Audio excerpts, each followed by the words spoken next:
Muy buenas, señoras y señores, ¿qué tal? Bienvenidos, como siempre, a este tiempo de actualidad.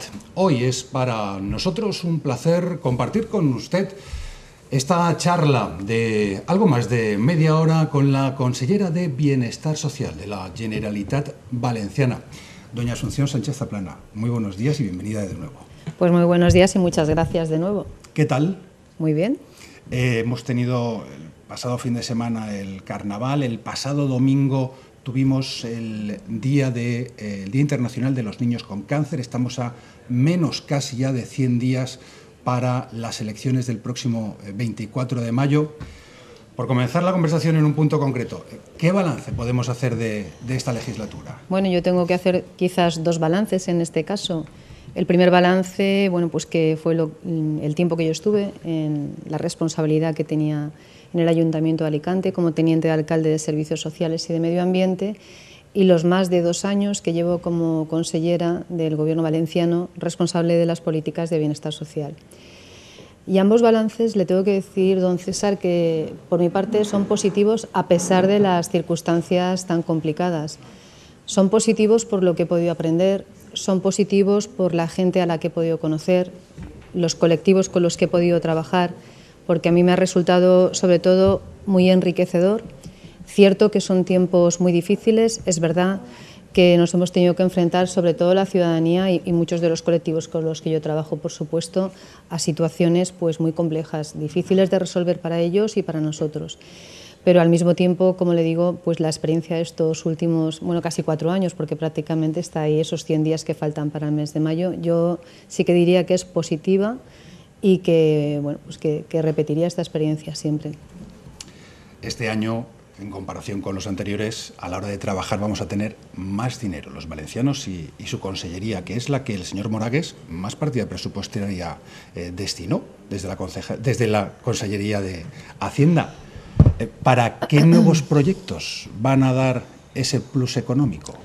Bueno, yo tengo que decir que en este caso el presidente Fabra siempre ha tenido muy claro, yo desde que me llamó lo tuvo muy claro, desde que le vi trabajar y todos estos años que he estado con él ha tenido muy claro que la apuesta del Gobierno valenciano tenía que ser por las personas. Y evidentemente las políticas de las personas están centradas en todo, pero en 3 áreas fundamentalmente. Son las áreas de sanidad, de educación y de bienestar social.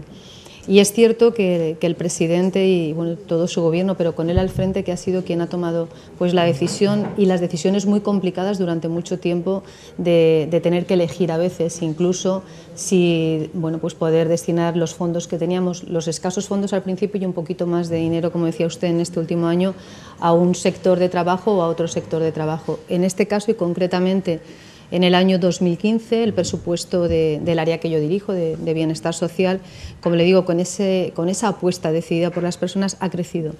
Ha crecido en más de 130 millones de euros y es cierto que lo que es el saldo neto, podríamos decir, el dinero que va destinado, en este caso a las personas, son más de 71 millones de euros que se han podido distribuir en todas las áreas de trabajo, que como ustedes saben bien, en bienestar social se trabaja con personas mayores, con personas con discapacidad, se trabaja con menores, se trabaja con mujeres víctimas de violencia de género, con mujeres también en situación de exclusión social, se trabaja con inmigración, se trabaja también con diferentes etnias, por ejemplo, hay líneas destinadas al pueblo gitano, se trabaja en cooperación internacional, se trabaja en inclusión social, con comedores sociales, con los servicios sociales de base, es decir, el elenco realmente es muy amplio, también con fondos europeos, porque es muy importante no desligarse y estar siempre alineados con las políticas de la Unión Europea, por ejemplo en el tema de inclusión social, por ejemplo en el tema de la garantía juvenil, porque del departamento que yo dirijo también en este caso depende el Instituto Valenciano de Juventud, por ejemplo,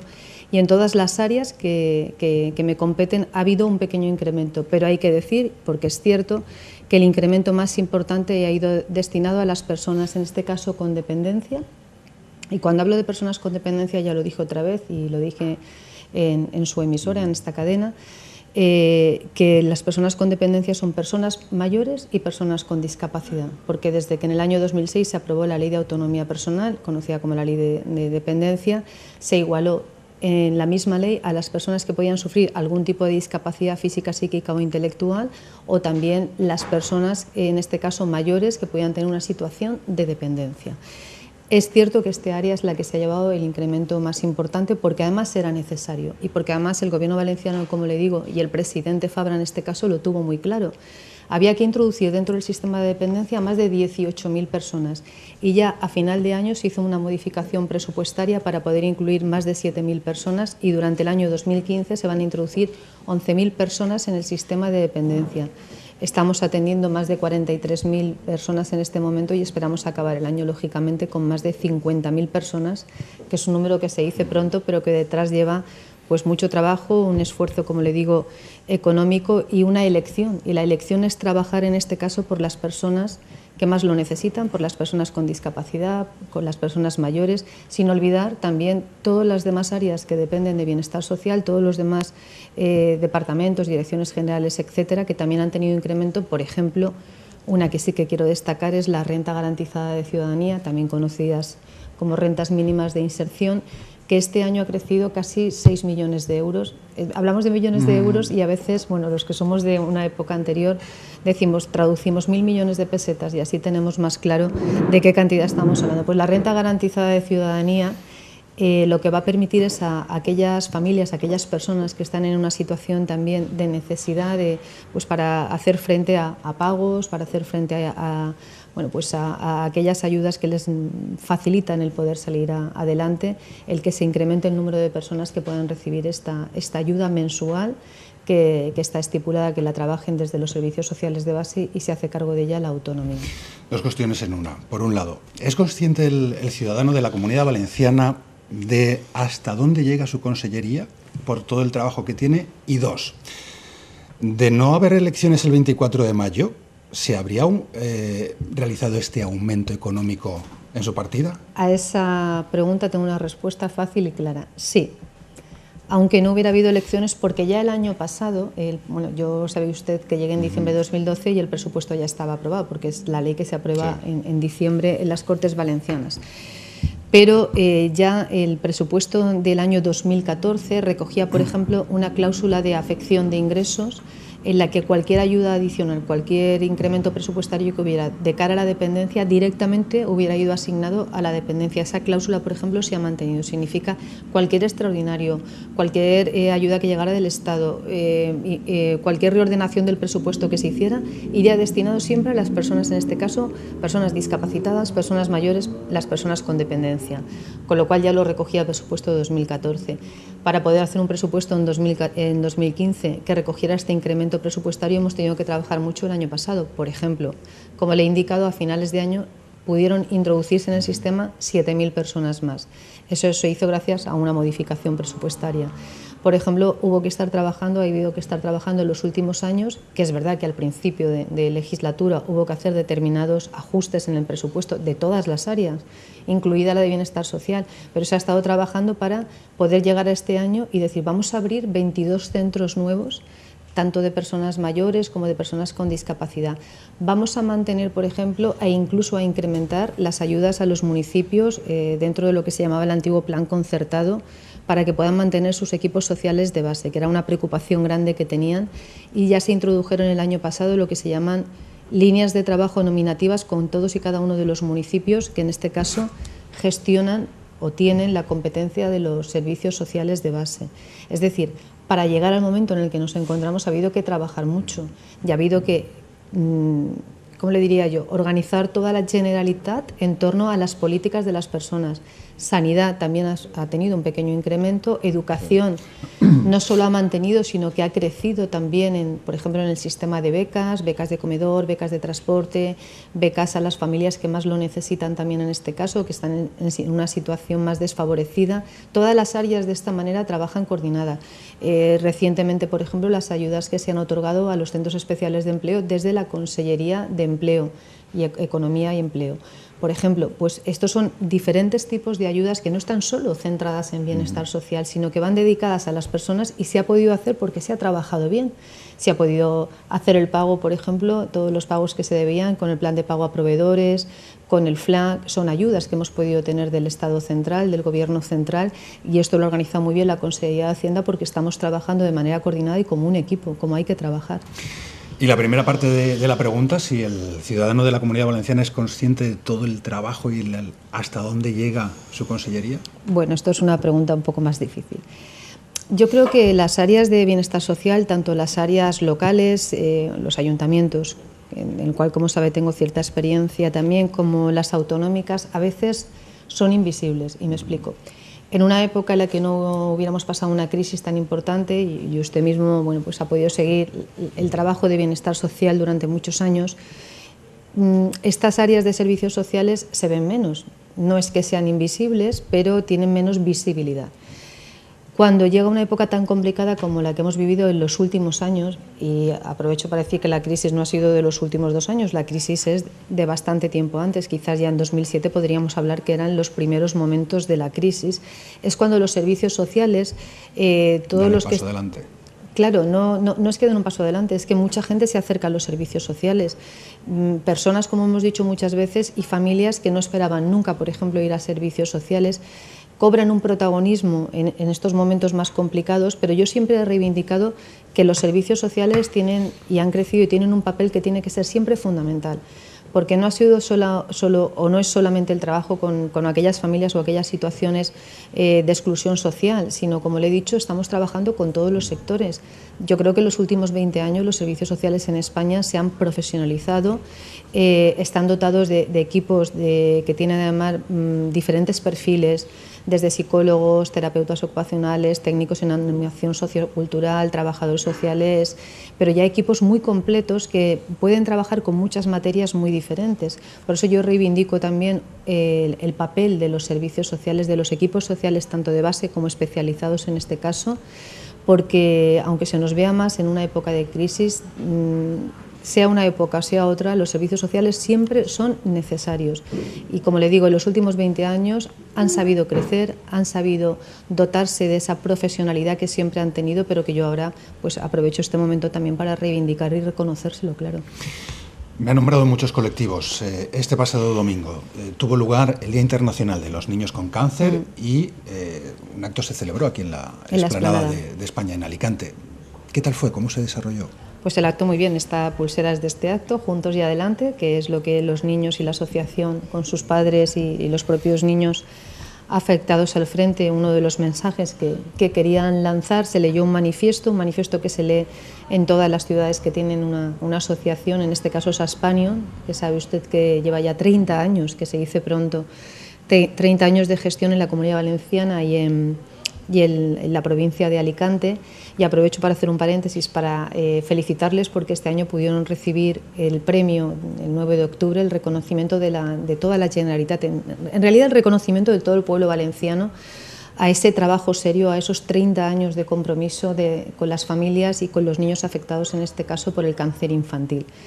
Y bueno, el acto del domingo es más un acto lúdico en el sentido de que pues hay talleres, se hace un taller de globoflexia, se hacen talleres también de maquillaje para todos los niños que se quisieran acercar o que se quieren acercar todos los años a la explanada, pero también tiene un momento reivindicativo, que es en el momento que en este caso fueron 2 niñas, una adolescente y una niña, leen ese manifiesto en el que este año ellos se llamaban a sí mismas o se llaman a sí mismos superhéroes.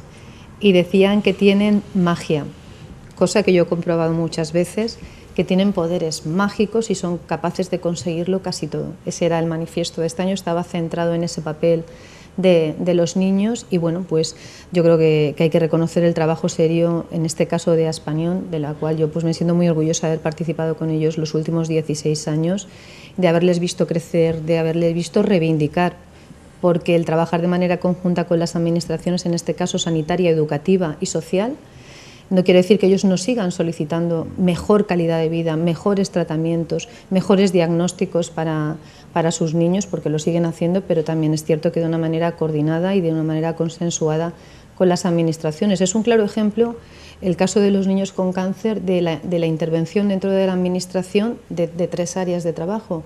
La educación, que tiene que mantenerse, y en este caso sabe usted que hay profesores, que hay maestros dentro de las plantas de oncología y de las plantas de pediatría para los niños de larga hospitalización. de sanidad, como no. Ahí están todos los profesionales sanitarios que atienden, en este caso, la oncología infantil, y también de servicios sociales, que somos los que trabajamos con la parte social, la parte de las familias, la parte del reconocimiento del grado de discapacidad. Ese es un trabajo que hemos aprendido a hacer todos de manera conjunta, y Aspanion es un buen ejemplo, y por eso yo creo que este año se les ha otorgado ese reconocimiento, la alta distinción, el reconocimiento de la Generalitat Valenciana. Y hablando de conseguirlo todo, si no todo, ¿cuándo vamos a conseguir? Porque le reconozco que me da mucho asco hablar de esta cuestión. ¿Cuándo vamos a conseguir erradicar de la sociedad la violencia de género? Bueno, esta sí que es una cuestión muy complicada. Mire, don César, yo el tema de la violencia ejercida contra las mujeres creo que no hay que cejar ni un minuto en denunciar todos y cada uno de los casos de violencia de género. Ojalá llegara un día yo aquí y le dijera: don César, no hay que denunciar ningún caso más porque se ha acabado la violencia de género, ya no hay ningún caso, no hay ninguna víctima de violencia de género.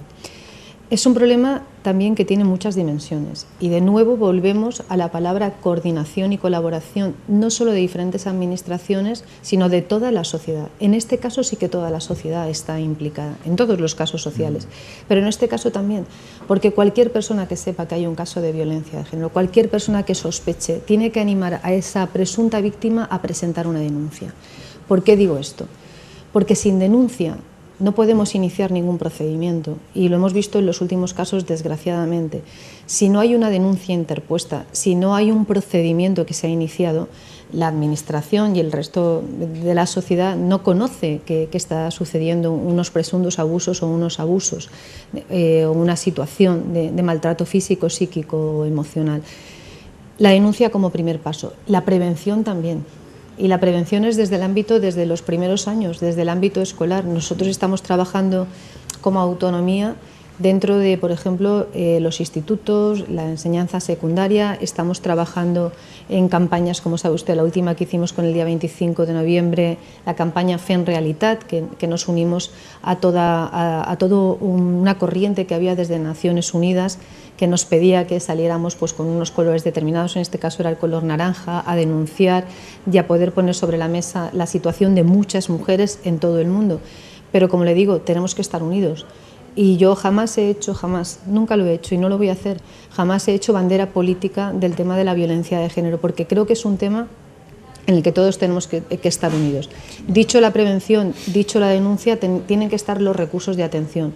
Y aquí es donde ha podido haber algún tipo de controversia, porque ahí, bueno, pues hay gente que dice si tiene que haber más, si tiene que haber menos. ¿Qué herramientas tiene ahora mismo la mujer? Bueno, pues la mujer hoy en día tiene muchas herramientas a su alcance. Por ejemplo, centrándonos en la Comunidad Valenciana, que es, bueno, pues la competencia que nos ocupa en este momento.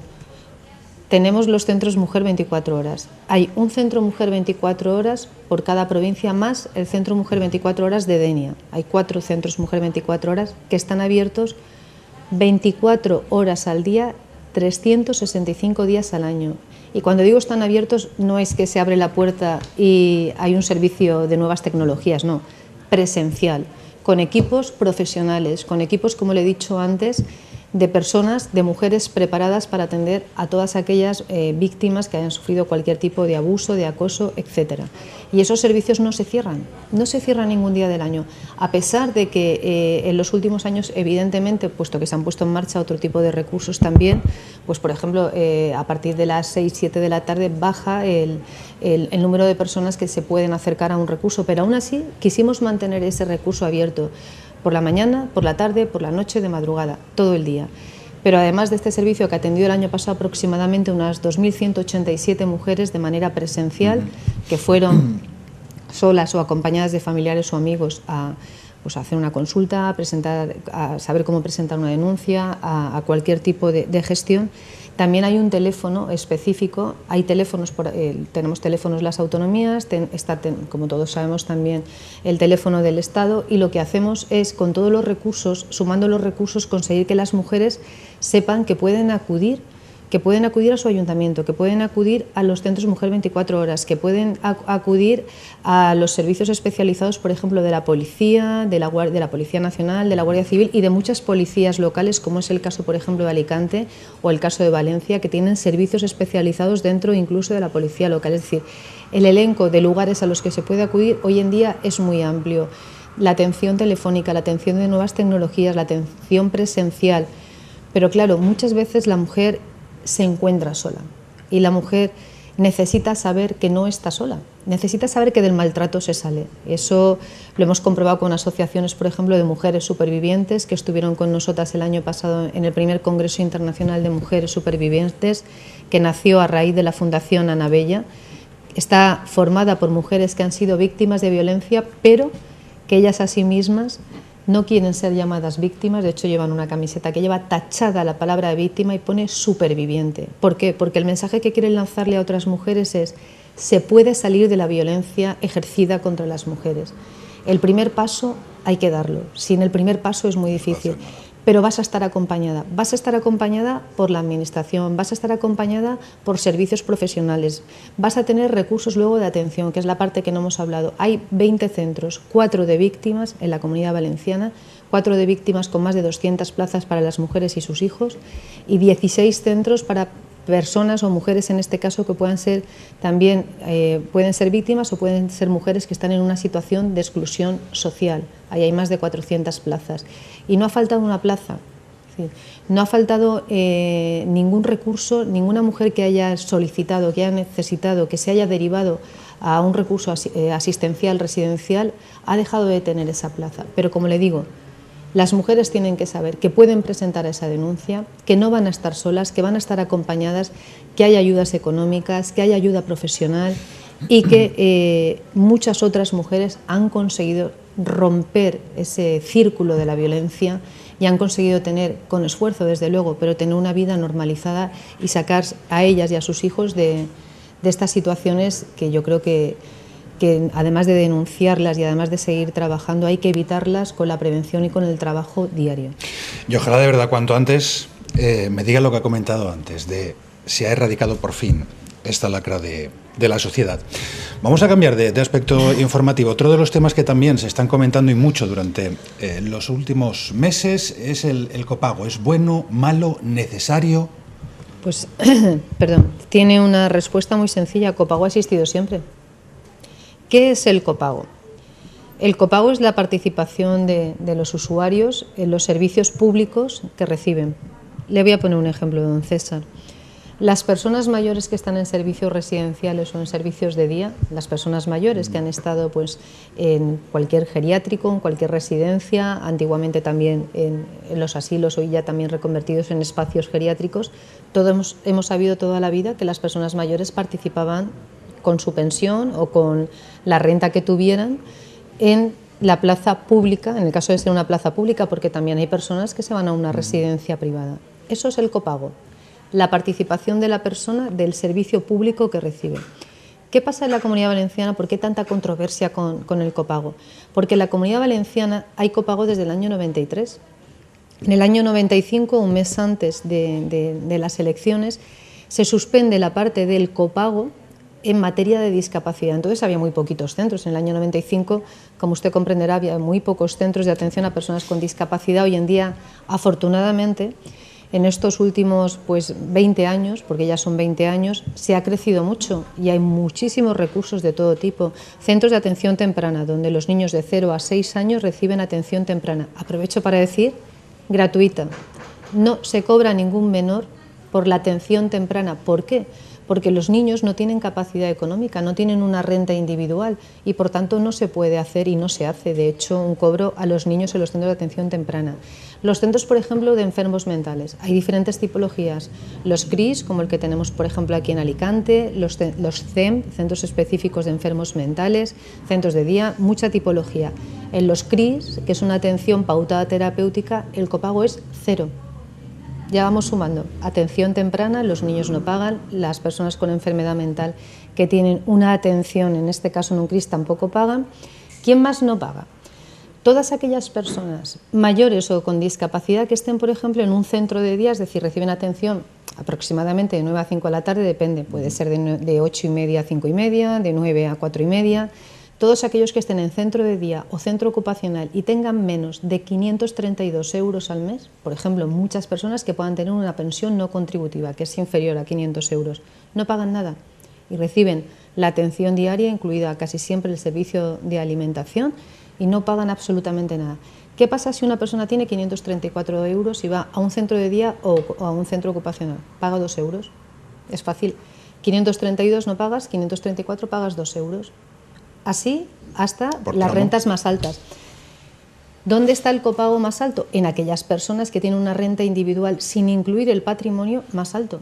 Es decir, si una persona tiene, por ejemplo, en un centro de día ocupacional una renta individual mensual superior a 1.200 euros, siempre le quedarán 532 y a partir de 532 puede pagar la parte de la plaza que le corresponda. Pero es que no estamos hablando de cuánto cuesta esa plaza. A la administración pública, en este caso a todos los que pagan o pagamos los impuestos, la parte que contribuimos para pagar esa plaza es la que no cubre el usuario.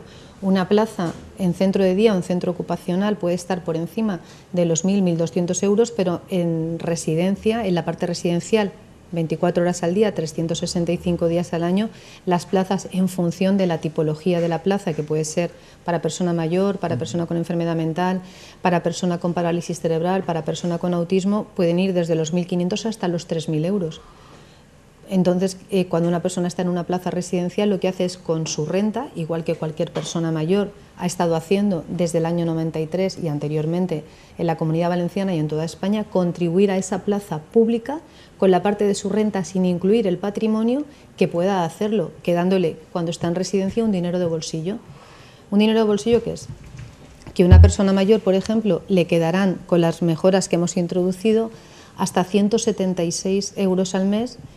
Esto ha sido una mejora que hemos introducido recientemente con la ley de tasas, que se ha introducido la ley de acompañamiento, porque la persona mayor hasta ahora tenía no más de 100 euros. Se han incrementado en más de 76 euros en este momento, 176 euros cada mes. Es el dinero que le queda después de tener todos los cuidados y toda la atención diaria, esas 24 horas al día, 365 días al año. ¿Por qué tanta controversia con el copago? Pues por las propias circunstancias. Las personas mayores y las personas con discapacidad se igualaron bajo el marco de la ley de la dependencia. Y ya en su momento, y recuerdo que fue una ley propuesta por el Partido Socialista y apoyada por muchos grupos políticos, en concreto la apoyó también el Partido Popular, y la propuesta nació del Partido Socialista, decía que las personas participarían de los servicios que recibieran en función de su capacidad económica. Dicho de otra forma, quien más tiene, más paga. Y el que no tiene, recibe el mismo tipo de atención, pero no paga. Imagínese una persona que tuviera una capacidad económica cero. Vamos a poner ese caso. Su contribución, cuando se le asignara una plaza pública, sería cero. A partir de ahí, en centro de día y ocupacional, por debajo de 532 euros, no paga absolutamente nadie. A partir de ahí, los 1.600 niños que tienen plaza en un centro de atención temprana de 0 a 6 años no pagan.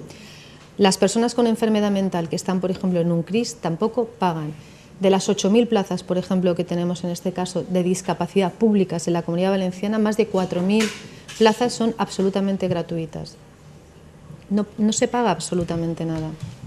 Claro, cuando me ha dicho el mensaje de quien más tiene más paga, me lo he imaginado con coleta y perilla, y digo, esto es lo que diría Pablo Iglesias. Pues ¿por qué entonces tanto revuelo?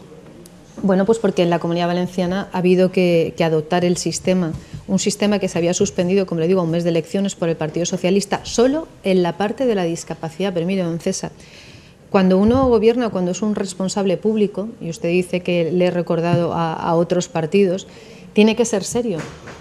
Si usted me pide una plaza para una persona mayor, para un familiar suyo, y otra persona que tuviéramos enfrente pide una plaza para una persona con discapacidad, yo les he de tratar de la misma o de diferente forma. De la misma. Vale, pues ese mensaje, que es tan sencillo, por lo que sea, ha sido muy difícil que cale en esta sociedad, en concreto en la valenciana, porque en otras comunidades autónomas ya existía el copago. De hecho, en la Comunidad Valenciana existía el copago.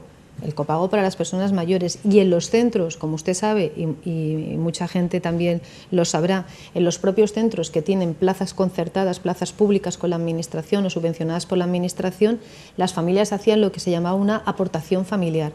¿Qué es lo que se ha hecho? Bueno, pues regularizarlo todo y hacer que todas las personas a lo largo y ancho de la Comunidad Valenciana, de cualquiera de las 3 provincias, tengan igualdad de trato bajo el marco de la dependencia, sean personas con discapacidad o sean personas con enfermedad mental, o sean niños en atención temprana, o sean personas mayores, porque, como le digo, nosotros bajo qué marco o bajo qué paraguas diríamos en este momento, y sé que me va a preguntar seguramente por la iniciativa legislativa popular, ¿qué le digo yo a las personas mayores? No se preocupen, personas mayores de la Comunidad Valenciana que están en una plaza pública, ustedes van a seguir pagando, pero en las residencias y en las plazas públicas de las personas con discapacidad vamos a tener otro tipo de trato. Se tiene un trato diferencial, es decir, las personas mayores, el dinero de bolsillo que se les deja es inferior, y las personas, en este caso con discapacidad, se ha propuesto que tengan hasta 220 euros al mes, los que viven 365 días al año, son todos los días del año, 24 horas al día en una plaza residencial, donde tienen que tener toda la atención. Habrá que trabajar, pienso yo, y me esfuerzo yo a diario, en mejorar la calidad de vida y la calidad asistencial, en este caso, de las personas con discapacidad. Habrá que empezar a preguntar también a las personas con discapacidad cómo se hace dentro de una planificación centrada en la persona, y en las personas mayores pueden ser también personas con discapacidad en este caso, porque son personas dependientes, qué es lo que quieren. ¿Cuál es su proyecto de vida? Si quieren estar en un recurso asistencial o en un recurso residencial, o quieren estar en una vivienda tutelada, o simplemente quieren vivir en la trama urbana, o en el mundo rural o en la ciudad, en el lugar donde residan, y recibir un tipo de atención terapéutica, acudir, como le digo, a un centro de día, a un centro ocupacional, que yo creo que a nadie se le escapa que la situación para los centros de día ocupacionales es una situación que es bastante normalizada. Por debajo del IPREN, por debajo de 532 euros, nadie paga, que es una situación muy normalizada para la atención temprana, porque lo que queremos es que los niños que reciben atención temprana evidentemente no contribuyan. Y la ley de la dependencia ya contemplaba el introducir el patrimonio. La Comunidad Valenciana no ha introducido el patrimonio. Nosotros no valoramos más que el dinero que tiene cada persona, el dinero individual, la renta individual. Por eso, por ejemplo, aprovecho para decirle que las personas mayores, con las mejoras que hemos introducido este año 2015, han recuperado la parte que habían perdido de las pagas extras. Lo digo alto y claro, las personas mayores podrán tener hasta 176 euros al mes de dinero de bolsillo, lo que significa recuperar, por ejemplo, en este caso, las 2 pagas extras. Dos últimas. Y hablamos, aunque sea brevemente, de crónica local. Una, ¿qué opinión le merece la ILP, la iniciativa de la CERMI, que quieren recoger 500.000 firmas para modificar la ley de dependencia? Y otra, a la hora de hacer frente a esa mensualidad, ¿se está obligando al domiciliar por el banco el copago a los discapacitados? Empiezo por el final. Se dan 2 alternativas, la hoja de pago o la domiciliación bancaria, pero esto es un tema que tiene que ver con la ley de tasas, de cómo se ha establecido en este caso la forma de la participación del usuario. Fíjese, don César, cuando yo me incorporé como consellera de Bienestar Social, lo que me decían los colectivos, lo que me decían las asociaciones, lo que me decía mucha gente es que por qué los centros tenían que ser recaudadores. Creo que lo habíamos comentado en una ocasión. Eso es lo que se llama precio público. El precio público es que lo puede cobrar un tercero, en este caso una asociación, una entidad, cualquiera de las que está bajo el paraguas del CERMI. Eso es un precio público, y aquí se hizo con precio público porque desde el año 93 a las personas mayores y a las personas con discapacidad hasta el 95, luego ya solo a las mayores, se le cobraba bajo el marco del decreto de precios públicos, bajo un precio público, como en muchas de las comunidades autónomas. ¿Por qué pasamos a tasa? Debido a la sentencia judicial que recibimos, tuvimos que pasar a tasa, y además así los centros no son recaudadores, se ocupa de todo la administración. ¿Cómo se ocupa de todo la administración? Muy fácil, bajo los mismos parámetros que con cualquier otra tasa. exactamente igual, no hay distinción a la hora de articular una tasa para personas mayores o para servicios residenciales o centros de día, etcétera, para personas mayores o discapacitadas, se hace exactamente igual que cualquier otra tasa que cobre la Administración. Sé que ha habido un poco de controversia con el tema de que parece que ha habido una carta o algo que alguien ha dicho que era obligatorio, pero las instrucciones, salvo que haya habido un error, y si ha habido un error se corregirá, ya se lo digo yo, ya creo que me conoce un poco y que soy bastante seria trabajando, las alternativas son exactamente las mismas que en cualquier tasa. No va a ser diferente, no se va a hacer nada diferente, ni se va a obligar a la gente a nada diferente. La hoja de pago o, en este caso, la domiciliación. Esas son las alternativas que se tienen que dar. Y aprovecho para decir que si en algún caso no se han dado, se darán y se corregirá. ¿Y en cuanto a la recogida de firmas? Bueno, pues es cierto que se ha presentado una iniciativa, en este caso una ILP, una iniciativa legislativa popular para recoger 500.000 firmas. Yo dos cosas respecto a este tema. Si para toda España se regula un tipo de aportación del usuario, un tipo de copago para personas mayores y para personas con discapacidad que iguale a todas las comunidades autónomas y sea del tipo que sea, a mí me parecerá fantástico. Es decir, si esa iniciativa legislativa popular que ha llevado a cabo o que empieza a llevar a cabo el CERMI es para toda España y se debate al final, se llega a debate o no, no lo sé porque se tarda un tiempo en hacer, y al final se iguala o se pone para toda España en unos baremos, en unos ratios, pues fantástico. Pero yo le recuerdo también lo que le he dicho desde el principio. Esto se recoge para el tema de la discapacidad. Nosotros, en este caso yo, que dirijo un área que trabaja con las personas con dependencia y en el resto de España es igual, personas discapacitadas y personas mayores, yo tengo que pensar en que los ciudadanos son iguales ante la ley.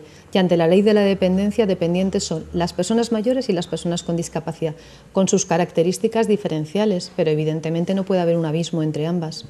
Y en 2 minutos, de forma telegráfica, veo que las uñas, bien, no se las ha mordido, por lo tanto, no. La carrera a la alcaldía de Alicante, ¿cómo la llevamos? ¿Estamos o no estamos en esa carrera? Que yo sepa, no hay ninguna carrera. Quinielas. Bueno, quinielas hay muchas, siempre pasa igual en política. Es cierto que hay muchos nombres sobre la mesa, no nos vamos a ocultar ahora de ninguna forma. Pero evidentemente pues siempre pasa lo mismo, antes de unas elecciones, antes de que se nombren los candidatos, lo que pasa es que a veces no se tiene memoria histórica. Yo recuerdo a algunos dirigentes que han dicho en declaraciones públicas, a mí me nombraron en marzo, a mí me llamaron a finales de febrero, y claro, aquí llevamos desde diciembre o incluso desde antes, no solamente en Alicante, sino en muchas ciudades y en muchos lugares, diciendo que dónde está el candidato, que quién es el candidato. Yo a esto le daría la mayor normalidad. Como ve, efectivamente yo no me he puesto nerviosa en absoluto. Yo pongo mi trabajo siempre, lo primero, a disposición de la ciudadanía, porque siempre he pensado que la política tiene que tener una vocación muy clara de servicio público. He estado 14 años casi en esta ciudad al frente de 2 responsabilidades para mí importantes, servicios sociales y medio ambiente. Llevo algo más de 2 años al frente de una responsabilidad que, como todo el mundo sabe, me gusta y me ocupa casi el 100% de mi tiempo, que es bienestar social. Y como he dicho en otras ocasiones, yo he estado y estoy a disposición del partido. Se me llamó para ser concejal, teniente de alcalde de este municipio y estuve ahí. Se me llamó para ser consellera del Gobierno valenciano, lo cual siempre le agradeceré al presidente Fabra por la oportunidad que me ha dado de conocer y conocer a muchas personas, a muchas asociaciones y a toda la comunidad, y ahí he estado. Si se me llama para otra responsabilidad, también estaré. ¿Qué ha aprendido como consellera? Ya la última. Esto no me da para un minuto. He aprendido mucho, don César. He sufrido mucho también porque, como le digo, ¿qué más quisiera yo que haber llegado en un momento que no hubiera sido tan difícil, igual que le ha pasado a nuestro presidente, llegar en una situación pues económica complicada, de crisis social también, porque hay que reconocerlo, y con la sociedad tensionada pues es muy difícil, porque evidentemente yo tengo una vocación de diálogo y de consenso que siempre he mostrado, lo he mostrado en esta ciudad, lo he intentado mostrar en mi época, en estos 2 años de consellera, pero claro, ha sido más difícil, ha sido más complicado, porque mucha gente, bueno, pues está enfadada, está alterada, está nerviosa, pero primero he conocido una comunidad que es increíble. Es una comunidad desde, como digo yo a veces, desde Vinaroz hasta Pilar de la Horadada, que es la distancia más larga que se puede hacer. Es diversa, es rica en su tradición, en su cultura. También, a pesar de las dificultades, con los colectivos he podido disfrutar. Bueno, yo creo que los que me conocen lo saben. Yo, cuando visito un centro de menores, un centro de personas con discapacidad, me voy con más energía, también a veces con más problemas, porque sales con la cartera de los problemas a resolver, pero con la ilusión de la gente que desde un taller, desde un aula, desde un espacio de un centro de día, el otro día me mandaban las fotos de los carnavales de personas mayores en un centro de día que había visitado, y los mayores querían a través del WhatsApp mandarme las fotos, y yo pues disfrutaba con esas imágenes, personas de más de 80 años, ya de más de 90 años, activas, implicadas con su comunidad, participando de las fiestas, chicos de los centros ocupacionales haciendo talleres de todo tipo. O sea, ahora se han puesto de moda los talleres de goma eva, donde se hacen diferentes esculturas, pero también haciendo pendientes de las cápsulas de Nespresso, haciendo collares, haciendo pulseras, trabajando también para crecer por dentro y por fuera. Y todo eso yo también me lo llevo, es un bagaje que ya nadie me lo puede quitar. Y evidentemente aprendo cada día de personas, en este caso, que tienen situaciones muchas muy complicadas, porque no es solamente el trabajo con los mayores o con la discapacidad, mujeres en situación de riesgo, que pues también ha habido momentos muy complicados donde vas a un centro y una mujer pues te cuenta cuál es su situación, cuál ha sido la dureza de su vida, el tema de los menores, que es un tema también muy complejo, que sé que usted pues ha tenido oportunidad de ver también en esta mesa con nuestra secretaria autonómica. Todos son temas en bienestar social que tienen su parte, digamos, más amable, y luego su parte más comprometida o más complicada, que es resolver los problemas de las personas. Pero yo creo que se pueden resolver los problemas de las personas siempre que tengas ilusión, aunque te falten a veces los recursos, y tengas esa voluntad de diálogo y de ponerte a disposición de los demás. Me quedo con esa apuesta por las personas. Señora consellera, que como siempre es Muchas un placer. Gracias, don César. A usted. Y a usted también, muchísimas gracias. Volvemos mañana a la hora de siempre, a partir de las 8. Hasta luego.